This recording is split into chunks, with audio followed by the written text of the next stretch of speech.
En dis presies hoe elke kult vorm. Ja. Jy weet, ons hou nie van sekere dele nie. So ons gebruik die skrif, want mense verstaan dat as ons sê die skrif is die woord van God, dan is dit objektief waar. Ja. Met ander woorde, dis nie my of jou opinie nie. Jy kan gaan na die skrif en sê hierdie kom van God af. Dis die waar. Een van die grootste probleme in die kerk is dat die mense nie die skrif lees nie. So hulle sal veel eerder na 'n persoon luister wat vir hulle vertel wat aangaan. Ek kan nie sien logies hoe enigiemand kan stry met dit nie. Hierso het jy duidelik in skrif dat Christus is God.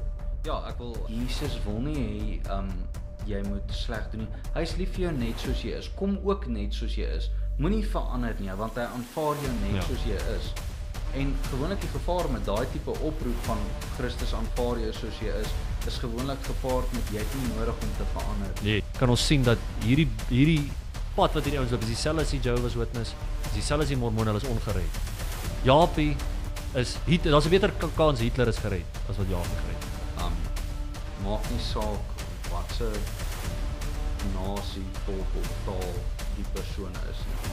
Daai persoon kan sê Here Jesus Christus is my persoonlike